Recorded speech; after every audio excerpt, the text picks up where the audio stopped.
Perdón. Buenas tardes a todas, a todos, a todes quienes nos acompañan en esta actividad más de la Filo, que ha hecho un trabajo impresionante para poder ubicarnos en un espacio que teóricamente es Oaxaca, pero que realmente es cualquier parte del mundo.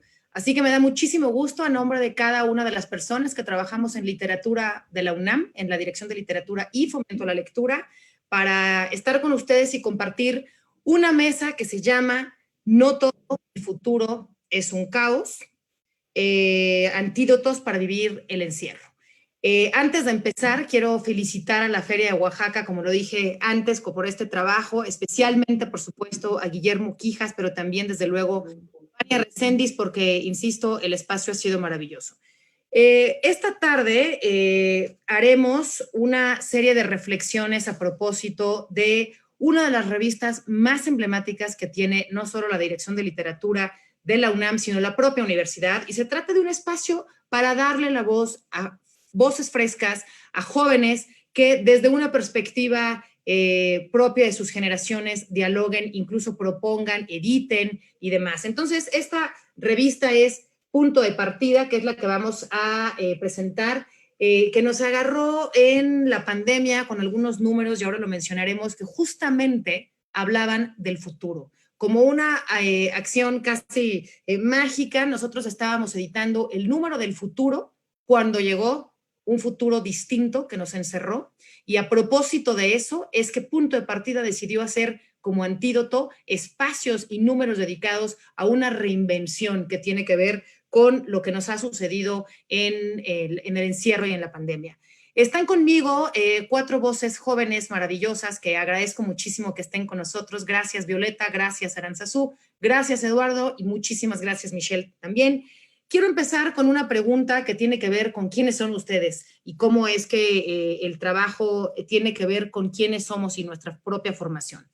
Eduardo, tú como jefe de redacción de la propia Punto de Partida y de narrador y todo tu trabajo que haces con talleres y demás, quisiera que comenzara la ronda de la pregunta, que todavía no voy a hacer, sino hasta mencionar quiénes son las demás compañeras que están conmigo.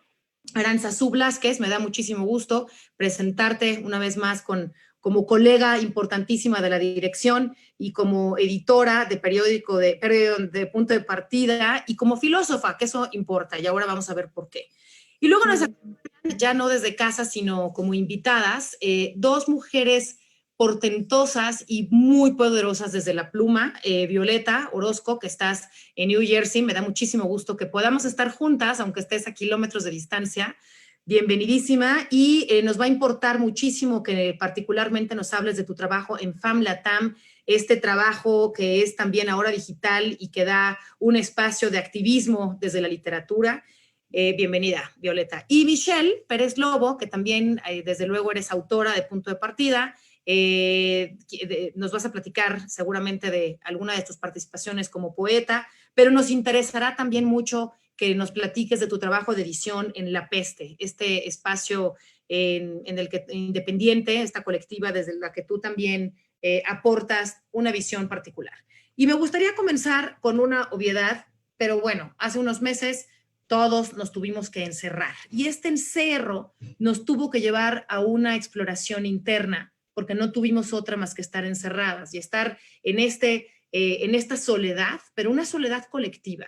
Es decir, todos como individuos, pero también como colectivas, estábamos en un encierro. Y no era un encierro solo a la calle, sino un encierro hacia nuestro interior, y me refiero al cuerpo en el que estuvimos encerrados. Y me gustaría, Violeta, Michelle, empezar con ustedes dos. ¿Cómo es que encontraron estos recovecos internos en ustedes y cómo lo ven también en la mirada desde su trabajo como editoras en los lugares oscuros de nuestras conciencias, de nuestras emociones? Violeta, tienes apagado el micrófono. Michelle, ¿quieres empezar? Y luego Violeta. Sí, claro, claro, claro. Primero, muchas gracias por la invitación. Estoy muy contenta de estar aquí con ustedes.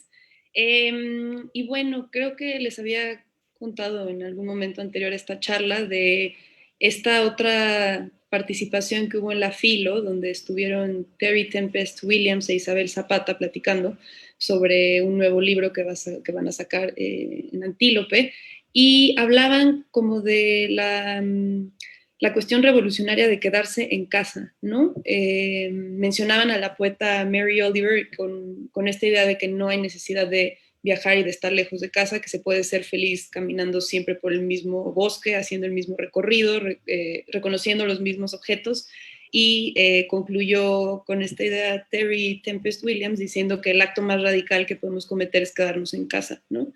Y eso supone un reto, por supuesto, porque somos seres sociales en mayor o menor medida, pero también porque no estamos habituados a estar conviviendo, en primer lugar, con nosotros mismos todo el tiempo, ¿no? Más allá de si tengamos una compañía en casa, ¿no?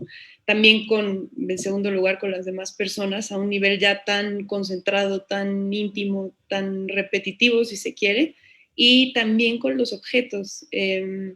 Por supuesto, hemos tenido que interactuar más con nuestras cocinas, con todos nuestros instrumentos de trabajo de una forma distinta, ¿no? Repensarlos un poco, pensar en los espacios de nuestra casa, ¿no? Determinar cuál sería la oficina, si es que no tenemos un espacio como estudio, cuáles son nuestros lugares como de descanso, cómo descansar, cómo encontrar el ocio en la propia casa, ¿no? Eso creo que ha sido un proceso interesante, y sí me adscribo a esto que decía Terry Tempest Williams de la cuestión radical, ¿no? Casi como más revolucionaria de quedarse en casa y no estar solamente pensando en el afuera, ¿no? Sino viendo también hacia nosotros mismos, y claro, con eso propiciando como la reflexión, la autocontemplación, ¿no? Violeta, desde a partir de lo que acaba de decir Michelle y desde tu estadía en un lugar lejano como New Jersey, digo lejano a tu tierra, ¿cómo ha sido esto? ¿Cuáles son tus hallazgos? ¿Qué has encontrado en estas soledades?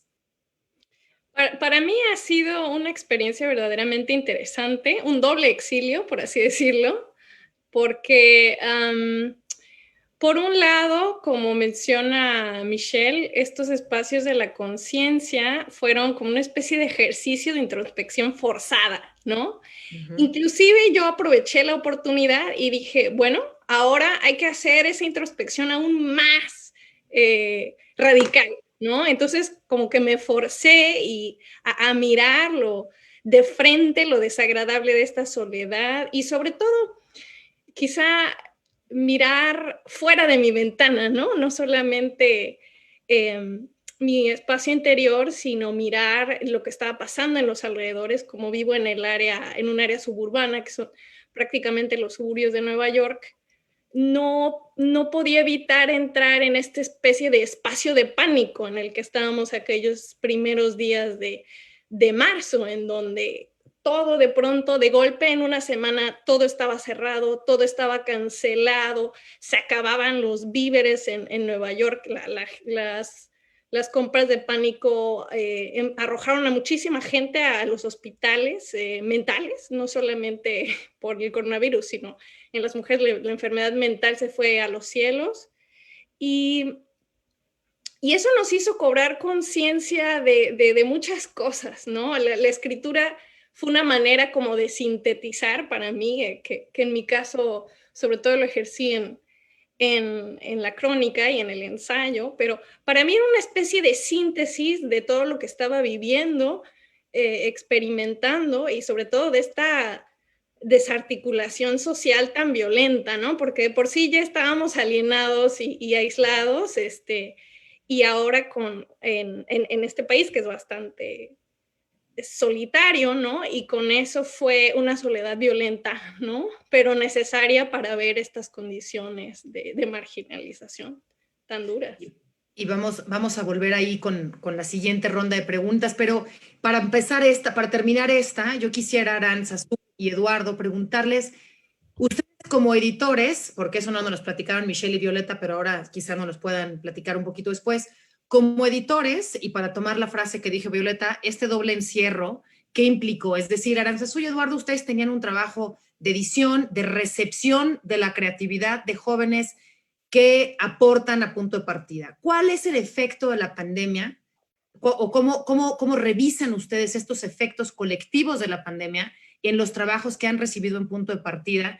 Y aquí, insisto, estábamos hablando de Futuro, o sea, estábamos editando el número de Futuro, y de pronto hubo que hacer espacios para hablar del encierro. Y se editaron 2 números, no solo uno, de Vivir el encierro. ¿Por qué? ¿Qué efecto tuvo esto que decía Michelle y Violeta? O sea, ¿este encierro acabó siendo productivo en el acto de creación o fue un espacio de quejas o en qué se convirtió esta escritura que llegó a ustedes como editores de Punto de Partida? Eduardo y Aranzazú. Sí, gracias. Bueno, primero, desde nuevo, gracias a Anel, gracias a la UNAM, desde luego Guillermo Bania, a todo el equipo de la proveedora, de Fondo Ventura, de Almadía, por el espacio. Estoy muy contento. Como dices, Anel, no, cuando lanzamos la convocatoria de Futuro, no habían señas de qué tan pronto iba a llegar el virus a México. Entonces, bueno, editamos el número ya en el encierro, pero las producciones, pues desde luego estaban muy alejadas de esto que ahora estamos viviendo. Y lo interesante es que el futuro en las colaboraciones de ese número aparece de 2 maneras, creo yo. Una es desde el asombro, el futuro como asombro, como una experiencia por descubrir y que provoca asombro, pero y también desde la incertidumbre, que es algo que siento que si se hubiera convocado después, habría sido lo que hubiera protagonizado el número, ¿no? El futuro como incertidumbre. Entonces creo que ahí cambia, noto mucho cómo cambió la visión de futuro de quienes colaboran con Punto de Partida, porque en el mundo, cuando había mundo, en el mundo prepandémico, el futuro todavía tenía a lo mejor visos de que podría ser mejor, de que podría asombrarnos, de que podría sorprendernos, para bien.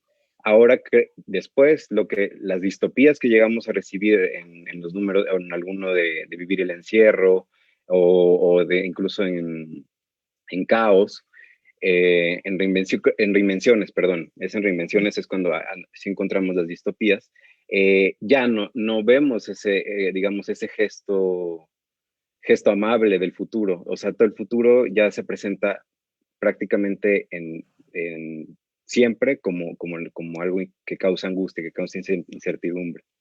Entonces, bueno, creo que eso es lo que ha ocurrido en las colaboraciones. Lo que me decías de los hallazgos, híjole, es curioso porque, bueno, en el proceso, eso fue el proceso de edición, pero en el proceso creativo, por ejemplo, esta sensación de que ya estamos en lo insólito, de que vivimos lo insólito, ha sido también como un propulsor por ejemplo, yo que escribo cuento fantástico de lo insólito. Eso ha sido como que abona también. Y a mí algo que me interesa muchísimo y que cuando tuve que escribir desde la no ficción, hice lo que hizo Violeta, por ejemplo. Y es que es muy importante que, ok, sí, claro, todos estamos en un encierro, la pandemia nos ha orillado a estar encerrados con nosotros mismos y con demás personas, según el caso. Pero lo importante también es no solo quedarse en el yo, ¿no? No fatigar el ombliguismo, vernos nada más nosotros, sino escuchar a los otros. Y eso es algo que aparece mucho en Vivir el encierro, por ejemplo, donde estás tú, Violeta, está, por ejemplo, también otra autora que se llama Valeria Gil, que se fija no en ella, esa es de la no ficción, pero no se fija solo en ella, sino se fija, por ejemplo, en su perra, en la mirada de su perra. Es decir, es ver los demás, escuchar a los demás, creo que es algo muy importante y creo que tiene que ser casi imperativo, diría yo, bueno, muy necesario para la hora de enfrentarse a la creación. Aranza. Bueno, Aranza, también si en tu respuesta pudieras incluir un poco tu observación de las participaciones de artes visuales y de otros géneros que ocuparon un espacio distinto en la pandemia, como los fanzines, ¿no? Sí, creo que justo, por ejemplo, fue muy notorio cómo creció el número de colaboraciones a partir del encierro, ¿no? O sea, muchos hablaba de que era muy difícil concentrarse y muy difícil escribir, pero también hubo otro punto de fuga que dijo, no, necesito decir algo, ¿no? Entonces, justo a partir de caos y reinvenciones, así yo creo que el número de lo que nos llegaba como propuesta se duplicó. Y justo pensando en esto de los hallazgos interiores, ya habíamos hablado en otro momento del trabajo de Yola Reyes, que es fotógrafa, pero es que creo que abona mucho en ese sentido, ¿no? Es decir, ella hizo una serie de autorretratos en cuarentena, que así los llama, que son parte de un proyecto que empezó mucho antes de pensar en enviar las colaboraciones a la revista y que hasta el momento sigue, ¿no? Y ella nos platicaba que su reto como fotógrafa fue justo recluirse, ¿no? Dice, es que yo hago foto de teatro, foto escénica, callejera, y de repente todo mi espacio, que es mi materia prima para mi trabajo artístico, está cancelado, ¿no? Entonces dice, bueno, ¿qué me queda? Pues explorar hacia adentro, ¿no? Y ese explorar hacia adentro también fue explorar los objetos que tenía a la mano, ¿no? Los objetos cotidianos. Y mucho también hay de ello en como la edición digital, ¿no? Entonces, bueno, eso fue lo de como estos descubrimientos interiores. Y creo que en el mirar, por ejemplo, hacia afuera, también como en el otro, ¿no? Todas estas injusticias que se develan, hubo otra colaboración que me gustó mucho porque, bueno, como nos decía Violeta, ¿no? No es algo nuevo la desigualdad, sino se exacerba y más bien otra vez se nos pone enfrente de la cara, ¿no? Y era una colaboración de Víctor Abundis, que eran unas galletitas de la suerte. Es una colaboración muy padre, porque él juega con la idea de la suerte y más bien como la condición social, ¿no? O sea, las galletitas de la suerte te dicen de un lado, mañana vas a ganar la lotería y vas a ser feliz el resto de tu vida, ¿no? No sé. Y el otro lado dice, no, en realidad el 70% de la gente que nace en un estrato social se va a quedar ahí por tantas generaciones. Entonces también le da la vuelta a esto, ¿no? Que muchas veces en estos momentos de crisis hay estos discursos de tú puedes salir adelante, échale ganas y así. Y es como, no, o sea, esto lo está asentando más, ¿no? Estas desigualdades. Estas desigualdades. Y esa es la segunda pregunta que quisiera comenzar con Michelle y con Violeta. Incluso ayer que preparábamos un poco esta mesa, hablábamos de la clarísima, objetiva mirada que la pandemia ha puesto en el tema de las desigualdades. Y aquí es una doble pregunta, Violeta y Michelle. Por una parte, la desigualdad social, la vulnerabilidad económica, de clase, de accesibilidad a la cultura. ¿Quiénes son estos protagonistas vulnerables? ¿Quiénes son estos afortunados, como decía Aranzazú, estas galletitas de la suerte? Pero ¿quiénes son los perdedores? ¿No? ¿Quiénes han perdido? ¿En dónde se concentra este número mayor de pérdidas? Y al mismo tiempo les quiero hacer también a Michelle y a Violeta, porque es su naturaleza también, una reflexión acerca de cómo la pandemia nos ha vuelto a mirar la desigualdad genérica del género. Pasamos en 15 días de ese 8 de marzo masivo, de toda la experiencia chilena colectiva de fines del año pasado y principios de a un encierro. Y estábamos en el abrazo colectiva feminista, ahí en las calles, y de ahí directo al encierro. Entonces, ¿cómo ven estas dos desigualdades y cómo su ejercicio como editoras, como escritoras y como lectoras tiene una mirada por acá? ¿Quién quiere empezar? Michelle o Violeta, como quieran. Pero las dos tienen apagado su micrófono, la primera que lo active. Ahí está, como quieran. A ver, Michelle. Bueno, es que ha sido muy, muy notorio, obviamente, esta desigualdad.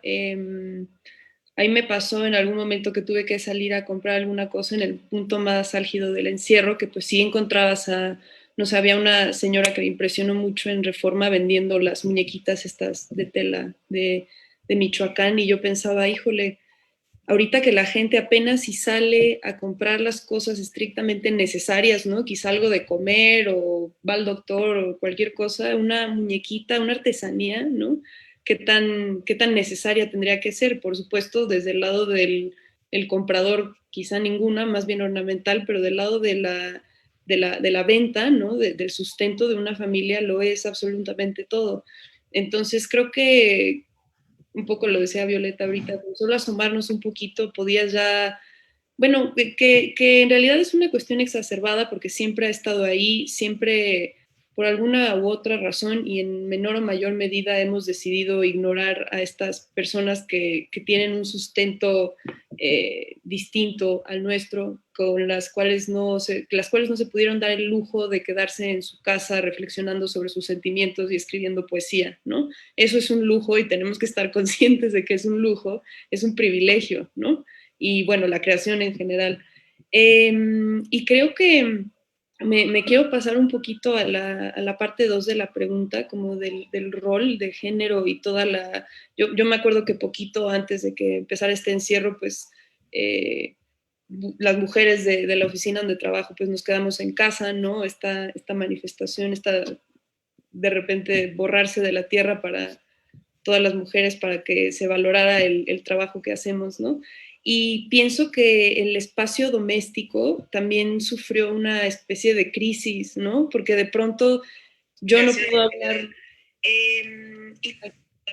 Perdón. Un eco, no importa.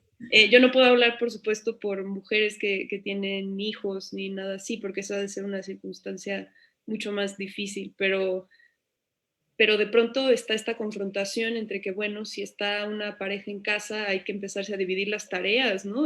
Suena muy básico y muy, quizá como muy inmediato, pero es cierto, de pronto ahí te das cuenta de cómo quizá la otra persona asume que tú vas a meterte a la cocina, ¿no? O que tú decides el menú del día porque eres mujer, cocines o no. Como que me encontré con varias anécdotas con eso y, por ejemplo, también la cuestión de limpiar la casa, ¿no? Las empleadas domésticas también, muchas personas decidieron conservarlas también para que tuvieran todavía un empleo con todas las medidas, muchas ya no por seguridad de ellas también, por supuesto. Entonces,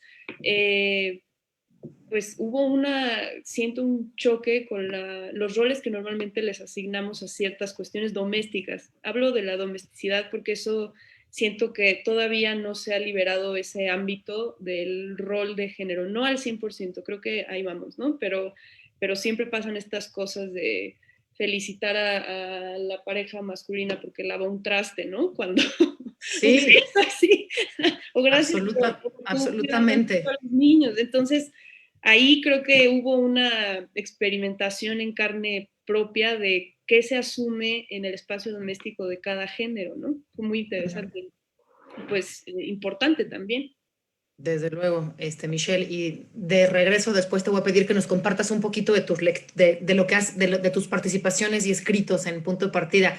Pero Violeta, tú hablabas también de estos personajes que te impresionaron mucho en Nueva Jersey. Desde luego, México no es el único país con desigualdades y me parece que esta pandemia, en el caso de Estados Unidos, este mundo mágico, ¿no? Y lindo, se cae a pedazos, empezando por... Totalmente, totalmente. Y sobre todo en Nueva York, porque como yo vivo en un barrio bastante próspero, ese es un suburbio, aquí no fue tan violenta, ¿no? La desigualdad, es un barrio judío, de hecho la gente de Nueva York se vino, como está una hora, hubo una especie de huida colectiva. Fueron creo que el 30% de las personas que vivían en Manhattan se vinieron a los suburbios a Nueva Jersey, inclusive muchísima gente que vendió sus casas allá y dijo nunca más. Y sobre todo se quebró este mito de la prosperidad de la ciudad más famosa de Estados Unidos, que en realidad quienes sostenían esta prosperidad eran los inmigrantes, con su trabajo mal pagado, con una explotación espectacular de la que no tenía idea el mundo. Y ellos mismos, por ejemplo, los inmigrantes mexicanos, hay varios estudios que muestran que ellos, por ejemplo, no... Hay enormes índices de depresión en Estados Unidos, pero curiosamente los más explotados, por ejemplo los mexicanos en Nueva York, no son quienes lo padecen por esta estructura colectiva digamos, tan unida, ¿no?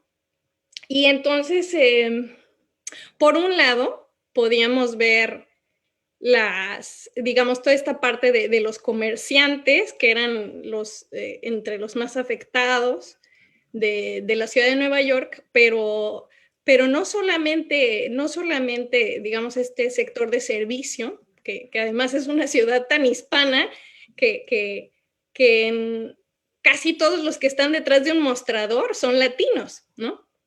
En Queens, por ejemplo, el lugar más afectado de Nueva York, uno de los lugares más afectados de la ciudad de Nueva York fue el barrio mexicano de Corona, además se llamaba Corona ese barrio.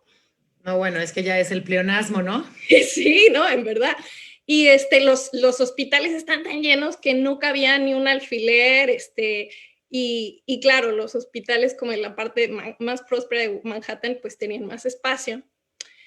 Y yendo hacia la segunda parte de la pregunta, ¿cómo se exacerban aún más estas desigualdades?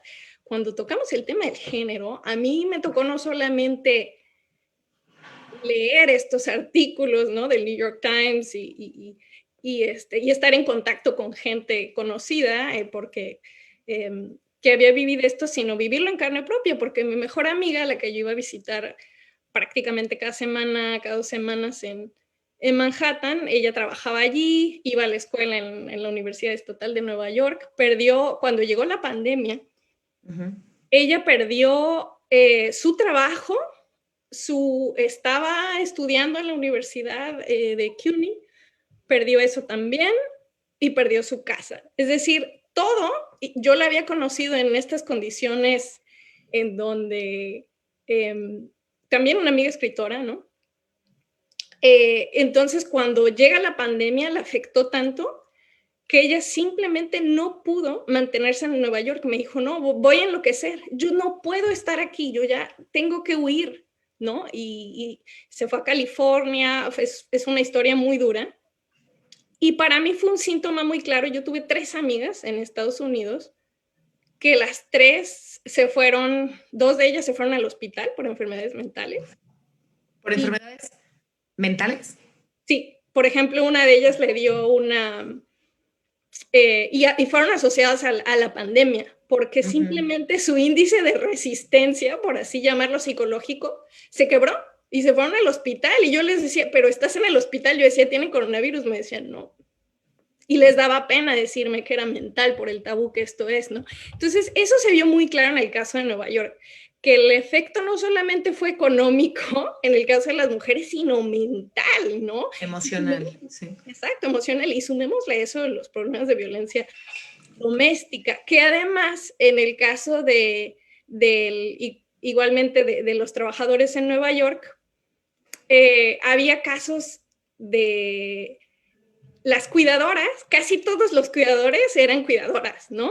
Entonces teníamos que las enfermeras, las cuidadoras de ancianos, toda esa enorme parte de la población a la que más se arriesgaba, porque eran las que tenían que estar viajando de las periferias al centro, porque su trabajo era esencial. Todo este sector esencial eran casi puras mujeres, y como el esposo perdió el trabajo, bueno, ya la mujer de pronto tenía que sostener toda la casa, ¿no?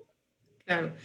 ¿Y cuál es el lugar, a propósito de este panorama que describes, Violeta, en Nueva York, y del que describiste, Michelle, también en la Ciudad de México, como con esta señora de las muñequitas, Aranza y Eduardo, ¿cuál es el lugar de un editor ante esta evidente desigualdad? ¿Qué hacer? ¿Cómo percibirlo? Es decir, ustedes, bueno, además, más que cuál es el lugar, su lugar o cuál es el papel, ¿cuál es el efecto en ustedes como editores? Es decir, ¿cómo perciben este impacto de estas 2 desigualdades, la económica y la de género? ¿Y qué se puede hacer desde la edición? Y eso, desde luego, me gustaría, Michelle y Violeta, saber, ustedes también como editoras, desde La Peste y desde FAM Latam, ¿qué se hace a partir de esto? ¿Cuál es la huella? Ante esta huella, ¿qué se puede hacer? Pues, ¿dónde está el espacio de acción?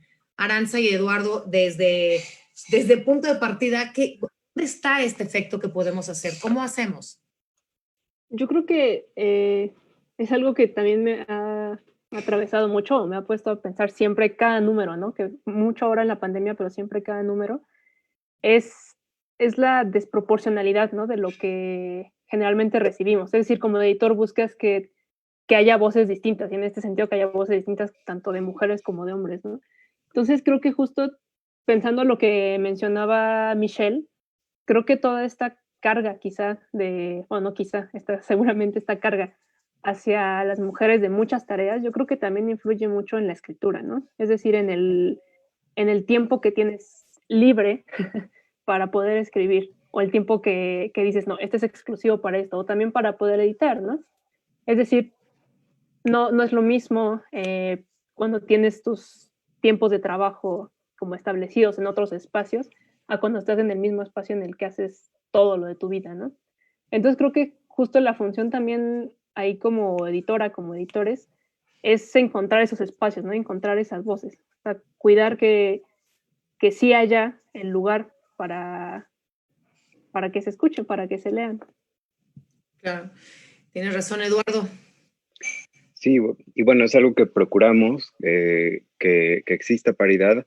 Es difícil de lograr porque las colaboraciones, sobre todo las literarias, en artes visuales ocurre lo contrario, pero en las literarias el mayor porcentaje de colaboraciones son de hombres. Entonces, es una labor que tenemos, es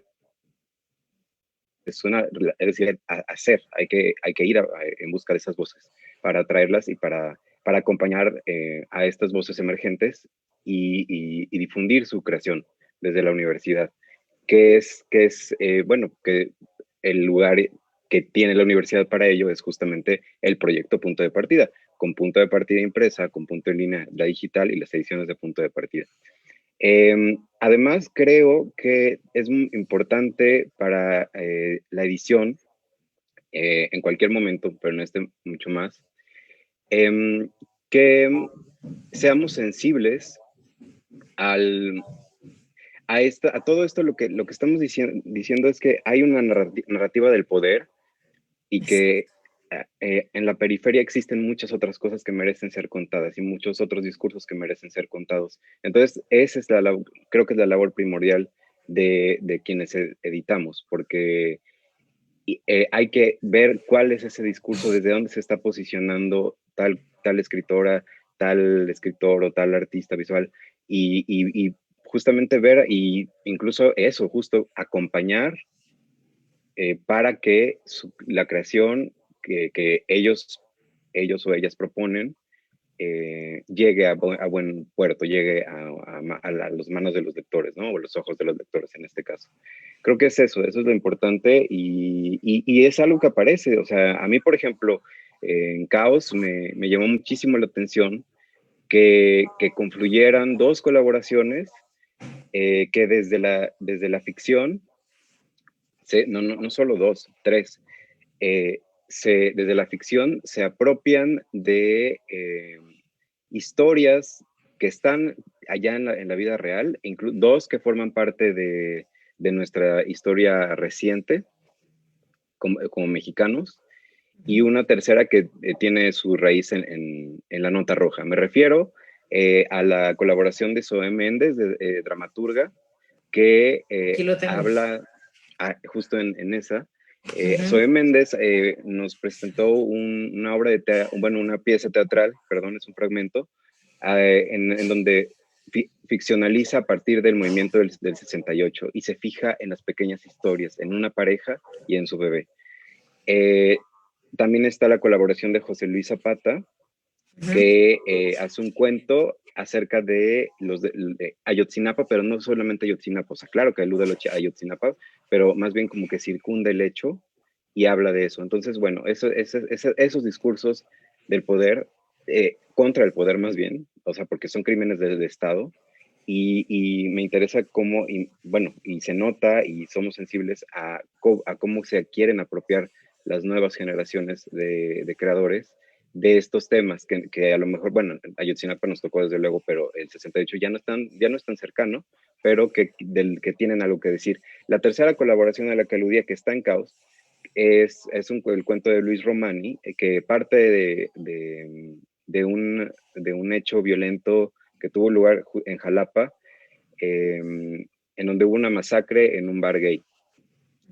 Entonces, a partir de la nota roja, él, que además tiene formación como periodista, él reporteó durante mucho tiempo, yo lo conocí entrevistando, él decide, es interesante que él no decida hablar desde la no ficción o desde la crónica, desde un reportaje, decide ficcionalizar eso porque a lo mejor no lo mejor, estoy seguro, la ficción permite ahondar en eso que, por ejemplo, el dato duro no te permitiría. Te permite ahondar en las conciencias de los personajes, inventarles una vida, fijarte, es decir, salir de lo impersonal, valorar los cuerpos, que se dignifiquen, que es algo muy importante, el discurso de los cuerpos, sobre el cuerpo, desde luego, por supuesto, porque desde dónde más vamos a escribir que desde el cuerpo, pero sobre el cuerpo y sobre los cuerpos y dignificarlos y darles un nombre y darles una identidad, porque es algo que pasa también, que pasó, por ejemplo, cuando se hablaba de las muertas de Juárez. ¿Cómo está el discurso? Es las muertas. No tienen identidad, no tienen rostro, son solamente un montón de muertas. Y los muertos de la guerra contra el narco, todo esto, las cifras de los feminicidios, 11 muertos al día, 11 muertas, no sabemos. Y ahora, pues también con la pandemia, ¿no? O sea, son números.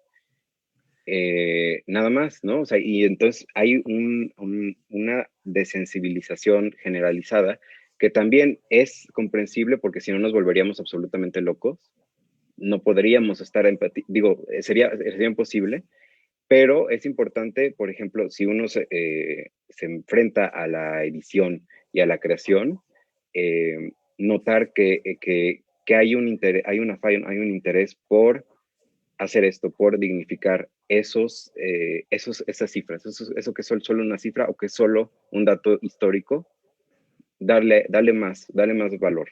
Creo que eso podría decir. Y del género, yo los escucho a ustedes, en realidad. Los escucho, no tengo nada que decir. No, claro que sí, también mucho que decir. Pero bueno, en este efecto que han dicho de su trabajo como editores, Michelle, recurro un poco a tu frase que citabas justamente de autores aquí en Oaxaca, de la lectura y la escritura como resistencia o como acto revolucionario, ¿no? Quedarte, o bueno, más bien tú decías, quedarse en casa y confinarse como acto revolucionario. ¿En qué momento la escritura y, digamos, salir de la intimidad y del encierro a lo público se convierte, en términos de la pandemia, un acto de revolución y un acto de resistencia?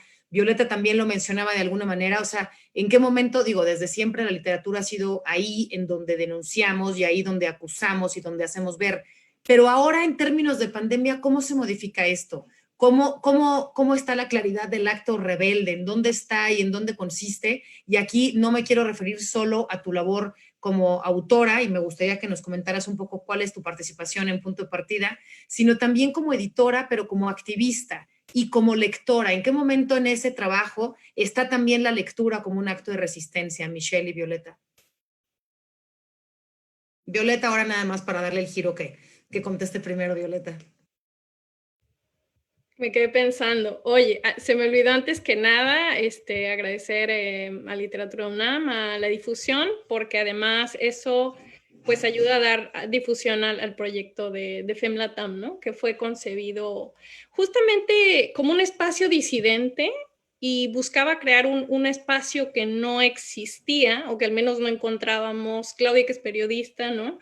Yo como poeta, como ensayista, no encontrábamos para discursos que se radicalizaran hasta ese punto, ¿no? Entonces, y sobre todo la edición pensada como como una forma de control de los medios de representación de las mujeres por las mujeres mismas, ¿no? Entonces, de realmente unir desde distintas partes del orbe, tanto las latinoamericanas que están escribiendo desde Latinoamérica como todas las latinoamericanas que están en Estados Unidos escribiendo desde allá, y realmente crear una coalición de voces feministas, disidentes y radicalizadas, ¿no? Y en la pandemia se vio algo bastante interesante, que era, por ejemplo, y varios lo empezamos a articular como sobre la marcha, pero había muchos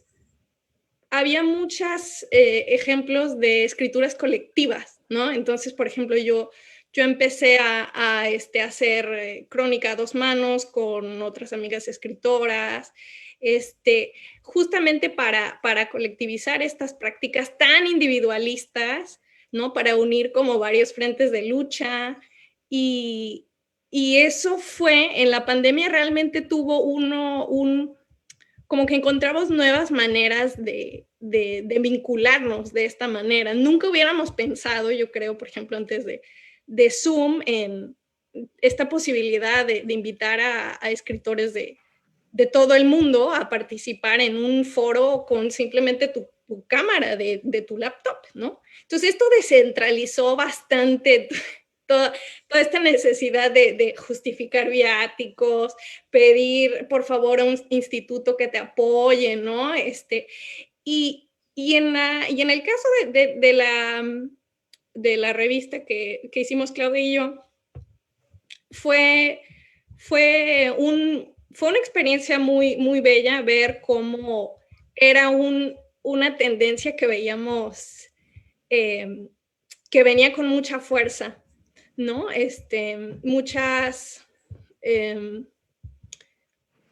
Muchas autoras que querían espacios así, que decían, bueno, es que yo tengo una crónica feminista o un ensayo feminista que me da como un poquito de miedo publicar porque pues es que hay muchas quejas, es muy personal. Y en este sentido quería volver a tu planteamiento justamente de este gran slogan, ¿no? Del feminismo de la segunda ola, de lo personal es lo político, porque eran a ellas a quienes más animábamos a publicar con nosotros, ¿no? Como, no, justamente ahí está el meollo del asunto.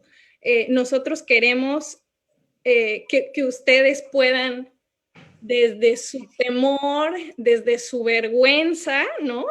Desde estos temas tabú que uno dice, no, pero lo escribo, pero no lo publico, ¿no? Eso, queríamos animar a esas autoras y esta es una invitación abierta, ¿no? A las autoras que tengan, hablando además de la hibridez de géneros, ¿no?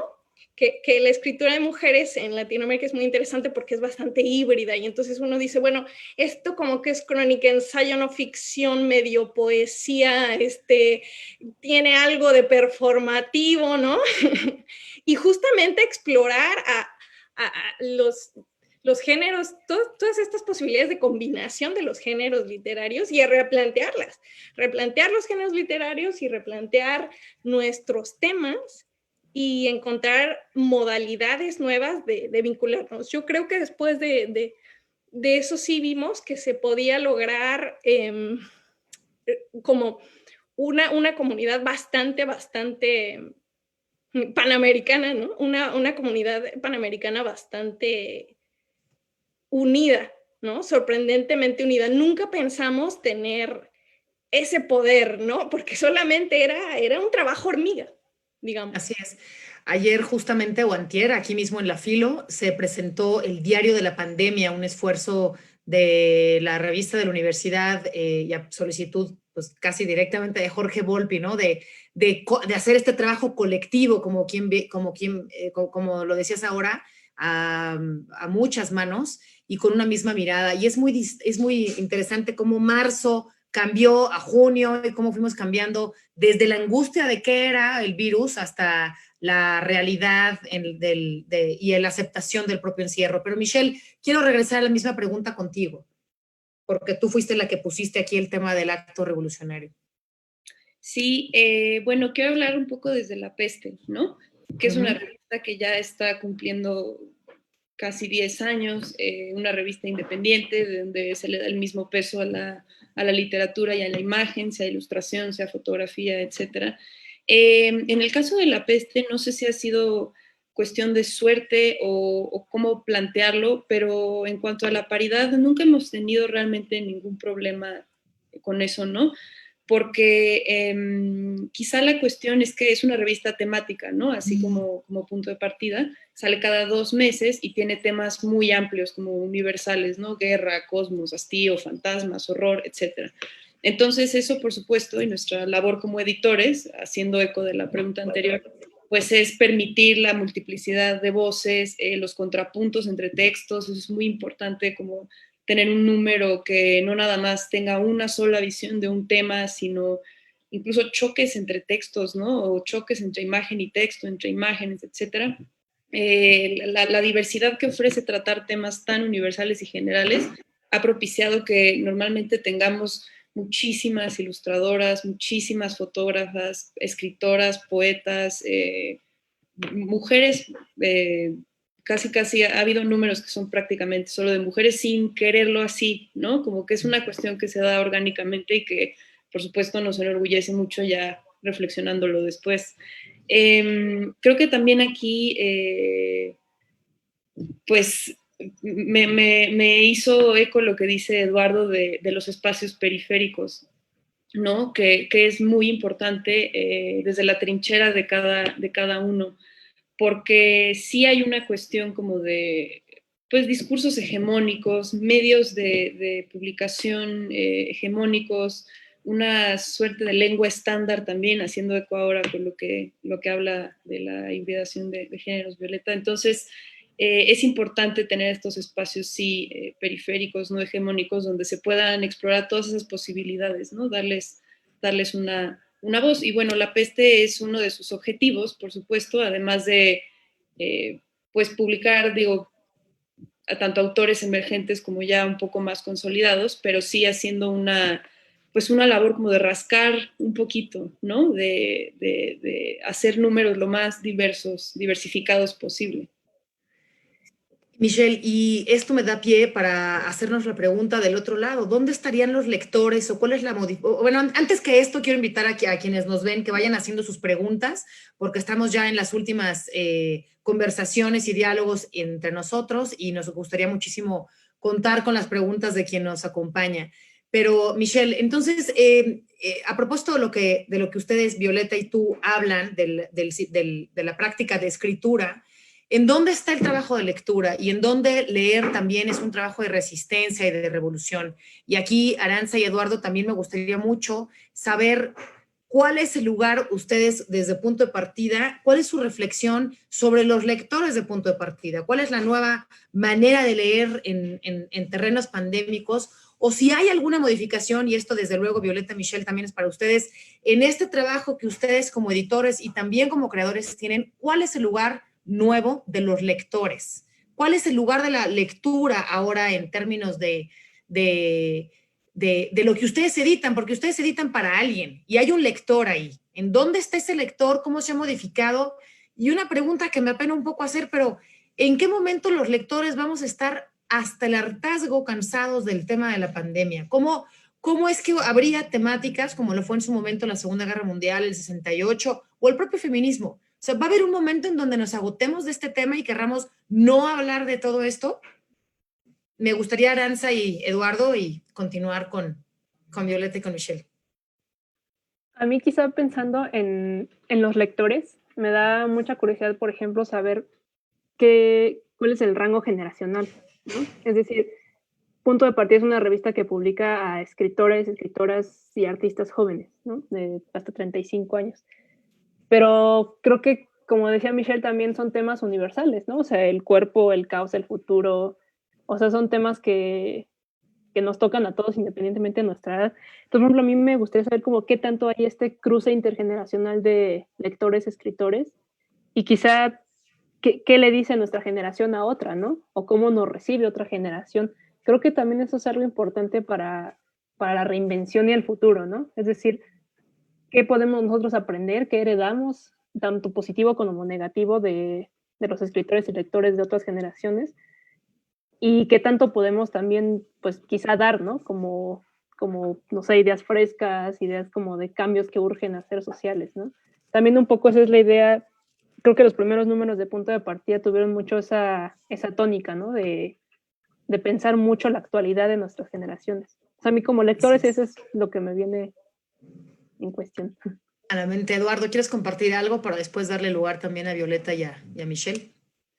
Un momento, sí, algo muy breve, un comentario sobre nuestros lectores. No tienes que ser tan breve, nos quedan 10 minutos, todavía hay tiempo. Ok, bueno, hubo un cambio muy importante a partir de 2019 en todo el proyecto Punto de Partida, a partir de la convocatoria en la que entró Arantxa, junto con Jonathan Guzmán y Axel Alonso, a partir del punto, porque antes de 2019 no teníamos redes sociales, para empezar. Y entonces además hubo un rediseño de la estructura de la revista. Se volvió una revista temática. Antes se hacían números monográficos sobre ciertas regiones o algunos géneros literarios, en fin, era un perfil distinto. Y entonces creo que a partir de nuestro ingreso por fin a las redes sociales y también con este refresh un poco de la revista impresa, hubo un cambio importante en los lectores y que también son a la vez quienes colaboran con nosotros, ¿no? O sea, lectores y colaboradores ahí se mezclan.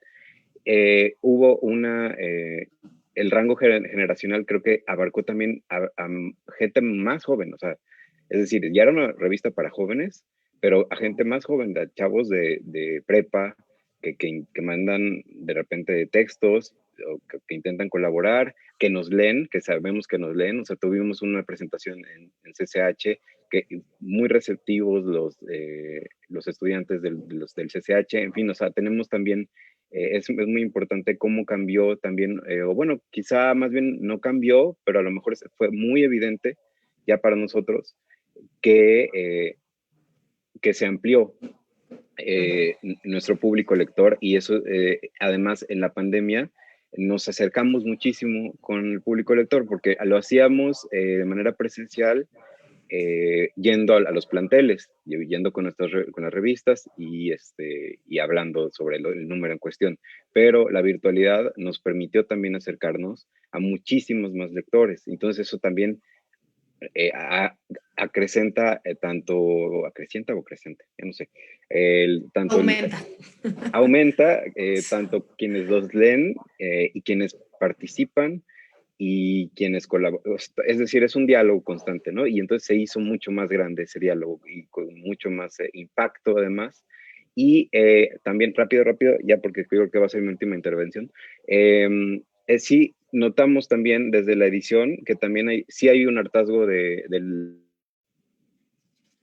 tema encierro, del tema pandémico, porque después de que fue inmediato, vivir el encierro fue una reacción inmediata que sacamos nosotros desde Literatura UNAM en marzo. O sea, salió el 23 de marzo, creo, ¿no? O sea, sí, casi justo a la par de que se declarara la jornada de sana distancia. Entonces fue inmediato y mucha gente quiso colaborar de muchos lados, no solo de México, ni de la Ciudad de México, también de varios estados de la República y también de otros lados.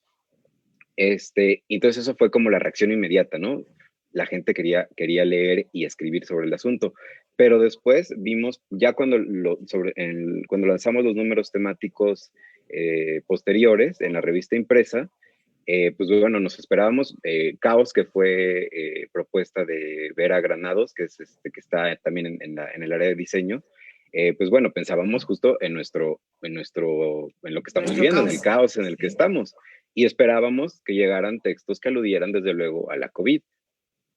No, prácticamente, pues a lo mejor en la nota editorial aparece la alusión a la pandemia, pero en realidad hablaba de otras cosas.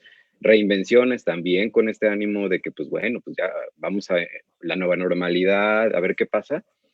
Tampoco es que abundaran los textos sobre la pandemia. Entonces sí creo que también ya de ahí notamos que tanto como lectores como creadores, sí hay cierto hartazgo. Yo creo que también un intento de distanciamiento, es decir, que se asienten las cosas, que ya se escribió, se ha reflexionado mucho, que se esté ahí y volvamos después, ¿no? Creo que podría ser bueno, es una lectura que yo obtengo de la experiencia después de haber convocado estos números. Que es una experiencia muy interesante. Gracias por compartirla. Violeta y Michelle, estamos casi terminando, pero sí me gustaría también su respuesta sobre este tema de los hartazgos, y aprovecho para decirles que los felicita Coco Bennett, que es la directora de la Fundación HARP de la parte de Oaxaca Lee, que me da muchísimo gusto que nos acompañe, Indira Israel, que le da mucho gusto, especialmente Violeta, escucharte a ti, María Soledad Olmedo, que le encantó la mesa, en fin, En Chiapas hay por allá una porra para Eduardo Sardán, Indira y Nicole, que qué gran mesa. Si quieren, ahorita voy con los comentarios, pero con Violeta y Michelle, ¿con qué nos vamos y cuál fue su participación en el punto de partida? Retomando nada más este tema rapidísimo, quiero citar algo que dice Violeta en su crónica, la de Ciudades Insomnes en Punto, que está evocando a Calvino, ¿no? En la crónica, y dice que las ciudades las inventa más la imaginación que la arquitectura. Creo que es lo mismo, y lo sabemos desde hace mucho, sucede con la realidad, ¿no? Yo siento que le inventa más la literatura que los hechos, digamos, la realidad objetiva.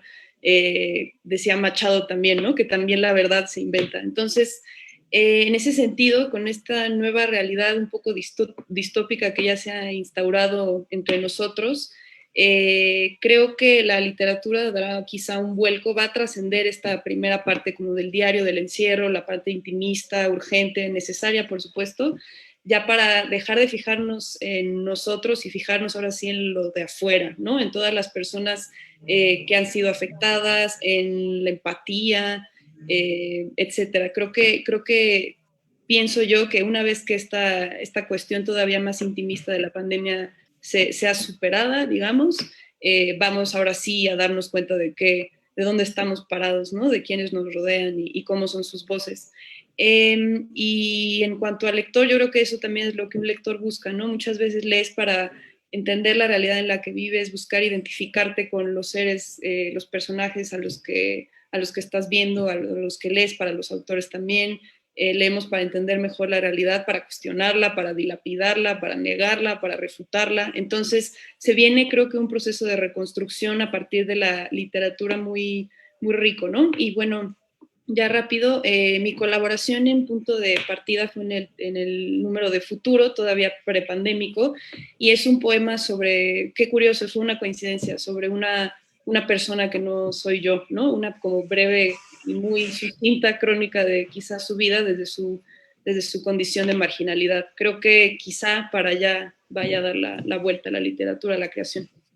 Gracias, Michelle. No puedo comentar por tiempo, pero gracias. Violeta, estamos a punto de acabar. Brevemente también, totalmente de acuerdo con Michelle. De hecho, cuando yo leí su poema sobre el cabello de M, ¿verdad? ¿Se llama?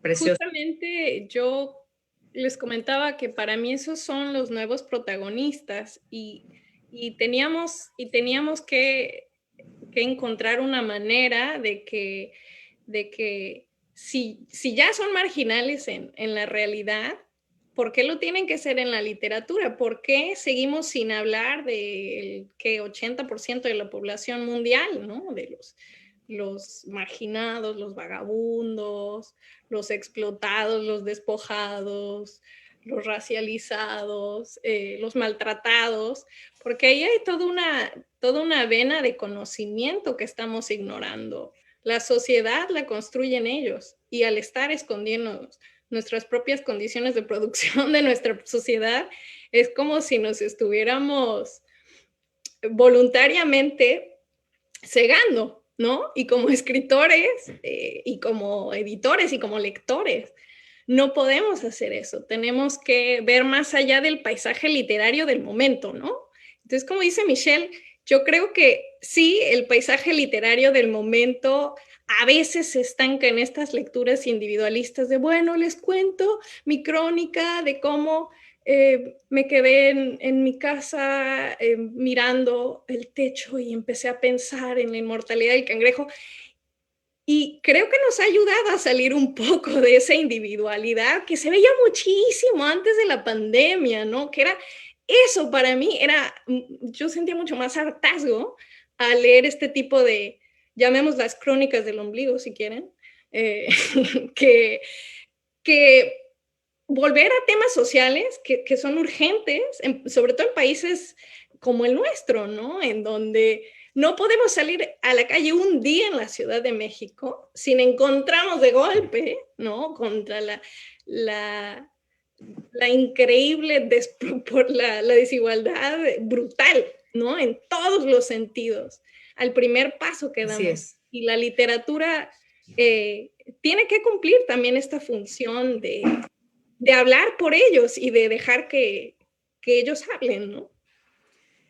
Así es. Bueno, lamentablemente estamos en el final de la charla, que ha sido una delicia, pero me quedo con este cierre en donde los lectores y los escritores nos concentramos en ese acto de rebelión y de resistencia que es la escritura y la lectura.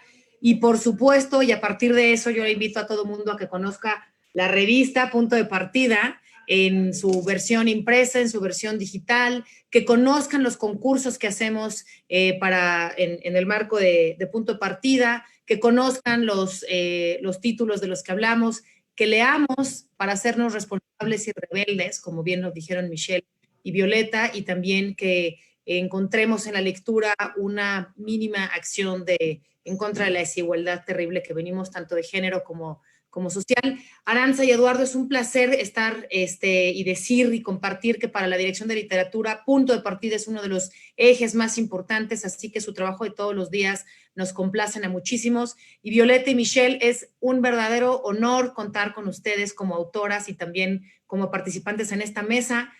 Feliz día a toda la gente que nos ve en Oaxaca y desde luego esas flores que están allá atrás son en homenaje a todas las personas que han perdido la vida en este dificilísimo proceso. Así que para todos ellos y sus deudos, desde luego, un abrazo y buen camino hacia un descanso en paz. Y pues no sé si alguien de las organizadoras de Oaxaca nos indica si ya nos vamos, pero a mí me dijeron, y por aquí veo un chat que dice que ya nos vamos, entonces simplemente agradecerles nuevamente a todas, a todos y invitarlos a que nos lean. Eduardo, por ahí estaba tu perrita maravillosa que también participó en esta mesa, ya se fue, pero bueno. Mi castanca. Hora de un mezcalito oaxaqueño y gracias. Gracias. Gracias. Gracias, Michelle, Violeta.